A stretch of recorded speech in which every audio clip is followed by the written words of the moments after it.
Hello everybody. We are back again with another tutorial. Today I'm going to be showing you how to customize the Bareluxe Ivory White Part wig, and I have it in the color number 1. On the website you will see that it says Bareluxe. So this is the Barelace collection, so it is a good lace. And so this is how the unit looks straight out of the pack, and this is a nice cut. If you have never had this unit, this is definitely one of those everyday units that you can have, but I have a issue with the way the back normally looks on these units. On the stock card and the way that I saw it on the website, the back was stacked, but of course when you are doing these units or when you're purchasing these units, no unit will be the exact same. I've purchased this unit at least 3 times, and every time that I get it, it's always different. So I always go in and customize it to how I like it. But you can see in the back that bump, I do not like the way that looks because it gives it a wiggy look. So I'm going to try and customize this unit, show you guys as simple as possible how to do this so that you can be slaying on a budget. So now I'm going to go ahead and put this unit on my canvas block, and this is going to help me see exactly what I need to do. And you can use a 22-inch or a normal canvas block, whichever one that you feel like using, but I will link all of this in the description box. But you are going to want to put this canvas block on and use a tripod stand and use your T-pins to pin this down in place, because you are going to be doing some plucking and tweezing and customizing this, and you do not want that to move. So go ahead and pin that down and add as many pins as you need to, because sometimes, you know, the lace kind of buckles a little bit. So put as many pins in it that you need, because you do want this to lay down naturally as it come out of the pack. The hairline is very pretty, but I am a hairstylist, so I always see room for improvement. But you can wear it just like this straight out of the box, but I'm going to show you how to take it to the next level. So right here I'm going to go ahead and start combing everything to the back, because I do want to eyeball everything that I need to see. And if you see that you have any extra flyaways, you want to go ahead and use a little bit of hairspray to lay that down. And I like to go through and comb the hair just so I can see how everything's flowing, because like I said, sometimes with these wigs you will have some hair to go certain different ways, because like I said, some of them are very different when you buy them. So I'm going to use my Andy's hot comb to push that hair back, and you can apply just a tad bit of wax too, just so that you can kind of see. But when you do this, this is going to help you see everything that you need to pluck behind that hairline. But like I said, straight out of the pack, this hairline looks amazing, so I can only imagine what it's going to look like after we customize it. Whenever I am using my hot comb, please make sure that you use low heat. This is the key. Always use low heat on synthetic hair. And now I'm going to go ahead and get my tweezers, and I'm going to go ahead and begin plucking the hairline. When you are plucking the hair, you want to get a good grip on the lace, because this is not human hair. It won't be as easy to pluck the hair as it would be if you were doing this and if the hair was bleached. These knots do not come bleached, but they are invisible enough where you cannot tell if the knots are bleached or not. But whenever you're plucking, you do not want to pluck in the same area. You want to go back and forth while looking at it, and use the flat side of the slanted tweezers. But try not to do it too hard, because you do not want to pluck any holes in the lace. But the goal is to take that hard line out of the front of the hairline, so that it gives you the illusion of a natural hairline. Please remember that when you are tweezing, you will not tweeze all the way to the tracks. You're only going to tweeze about a ½ inch on the front of the hairline, because you do not want to expose your tracks. You still want to keep some of that density, but you want to make sure that that hairline is also out as well.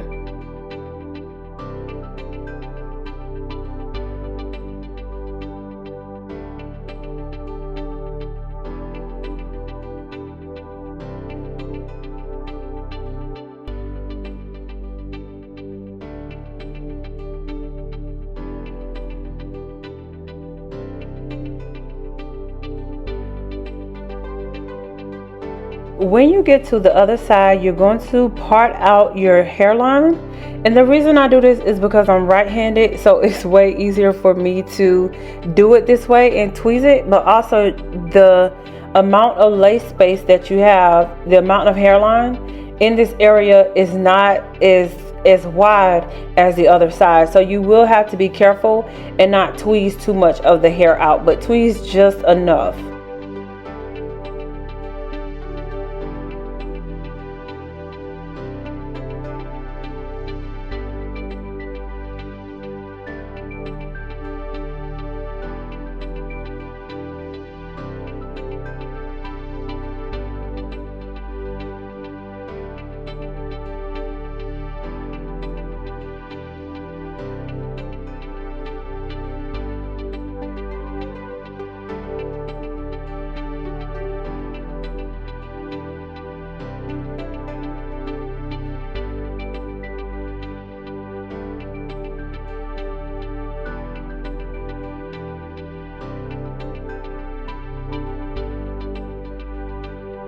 So right here, all I'm doing is combing it back. Once you are done plucking, you can pull it back to see how that hairline looks. And if it's the way that you like it, then you don't have to do any more. But this is solely how you like your unit plucked. You don't have to do as much as I did, but you're going to do it to how you like it. So now I'm going to go ahead and do my parting. On this unit, the part comes, it looks different. So I'm going to put the part in a different area and give it a slight curve just so that it looks more realistic. And all you're doing is tweezing the hair out of the part, but do not tweeze too much because you do not want to make your part wide, but you just want to make it look as natural as possible. So make sure that you're light-handed, and you can, because of this synthetic hair, you will see me kind of pulling out some of the hair with my hand, but this is because that hair is a little bit coarse. But this is a quicker way if you cannot get it with your tweezer. But also you have to make sure that you are careful so you do not rip any holes in your lace. And you will do that if you try to pick up too many strands of hair.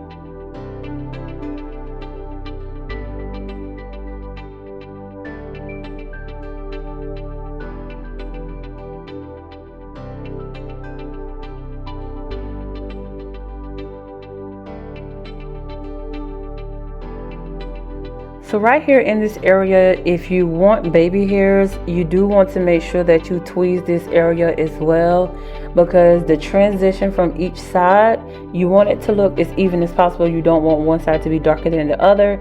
So you are going to want to tweeze this part. So just make sure that you do not do it too much, but just do it enough so that it looks natural.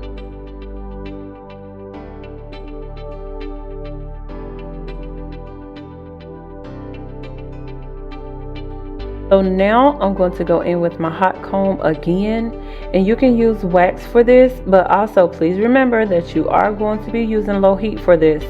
So what you're going to do is you're going to go ahead and lay everything down so that it can be flat, and this helps you also to be able to see everything that you have plucked. So just be careful and don't have your irons too hot. Again, this is synthetic hair and you don't want anything to melt or alter the texture too much.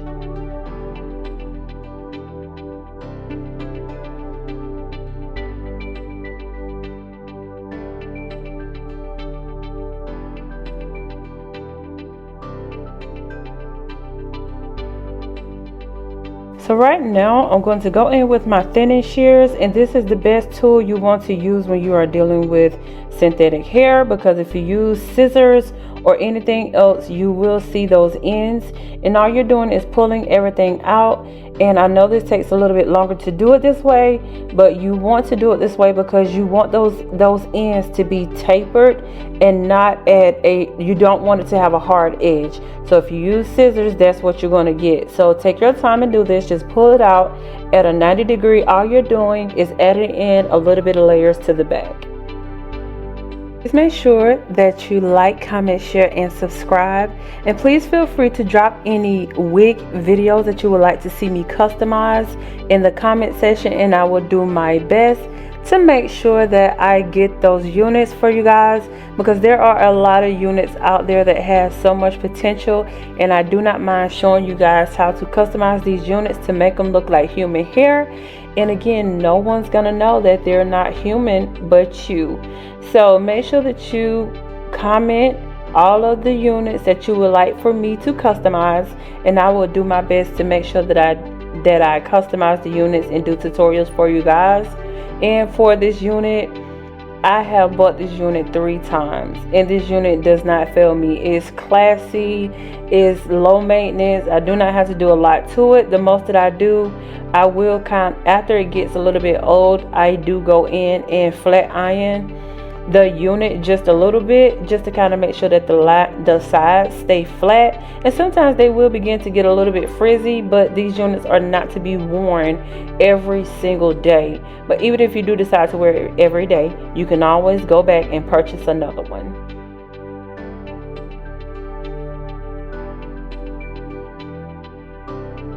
So as you can see, we did give it a more customized look. We added the layers, and I like that transition in the back, and you can see the layers that we went in with.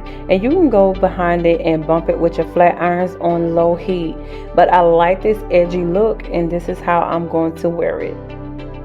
I did wanted to go in and show you guys how this unit looks on the mannequin, because I did not put it on because I will be wearing this unit to an event. And this is how the unit looks. You can see how it looks on this mannequin. This can give you a close look, and I will make a video later. I'm gonna purchase it in the blonde, and what I'm gonna do is I will show you guys how I install it on my head. But you do not have to you do not have to glue this down. This is a glueless wig, and it do come with a band in the back. So this is how the unit looks. It's not a thick density, but it's not super thin either. It's just like a natural flowing unit, and I love it. And I will link all of the information in the detail box so that you can go and purchase yours. And this is the Barelace, but on the website it says Bareluxe. So if you are interested in this unit, please make sure that you go and purchase it. I'm gonna link links in the detail box. And if you cannot purchase it on the website that I recommend, you can always go on Amazon and purchase this unit. And again, thank you guys so much for tuning into this video. Every Wednesday I will be bringing you brand new units that I will be customizing, and I am calling this series Wig Inspiration. And all it is I'm just customizing units that are very, very low budget, so that you guys can get that look, even if you are balling on the budget, or if you want to switch in between styles. If you're a person that like to switch up styles a lot, this is good for you. I always wear these type of units, always. It's very seldom that I wear 100% human hair units, unless it's a unit that I make myself. So yes, thank you guys so much for tuning in, and I hope you enjoyed the video. And don't forget to link all of the wigs that you would like for me to customize on my channel.